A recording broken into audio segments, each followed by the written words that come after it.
โรงเรียนก่อสร้างนาย10เลข2เวียงไซได้จัดตั้งพิธีประกาศพนักงานเกี่ยมรอท่ารับบำนาญและแต่งตั้งพนักงานนำพาบรรษาขั้นห้องแผนกการกรมกองและพนักงานสวยเวียกในวันที่23เดือนเมษายนโดยการเป็นประธานของสหายพันเอกสำลีจันทวงศ์เลขาคณะพรรคหัวหน้าการเมืองโรงเรียนมีคณะพรรคคณะบรรษาห้องการกองพันแผนกการตลอดฮอดภาคส่วนที่เกี่ยวข้องเข้าร่วม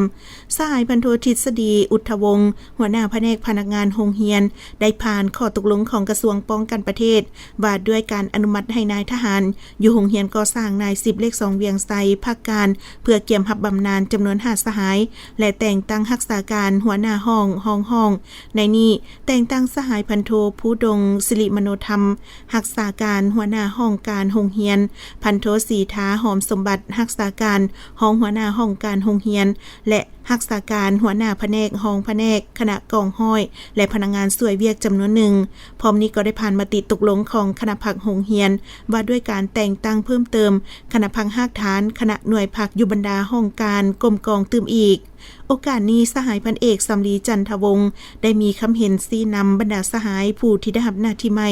จงพร้อมกันยกสูงน้ำใจบุกบืนห้าวหันเข้าในหน้าที่เวียกงานวิสาสะเพาะก็คือหน้าที่การเมืองของตนสืบต่อเสริมขยายมูลเสื้อและผลสำเร็จให้กว้างขวางพร้อมกันฝึกฝนหล่อหลอมตนเองทางด้านความรู้ความสามารถและคุณสมบัติศีลธรรมปฏิบัติเพื่อพัฒนากรมกองตามทิศก่อสร้างกองทัพที่มีแบบแผนทันสมัยขึ้นเทื่อละก้าวสร้างตนเองให้กลายเป็นพนักงานผู้สืบทอดเปลี่ยนแทนที่ดีและไว้วางใจของขันเทิง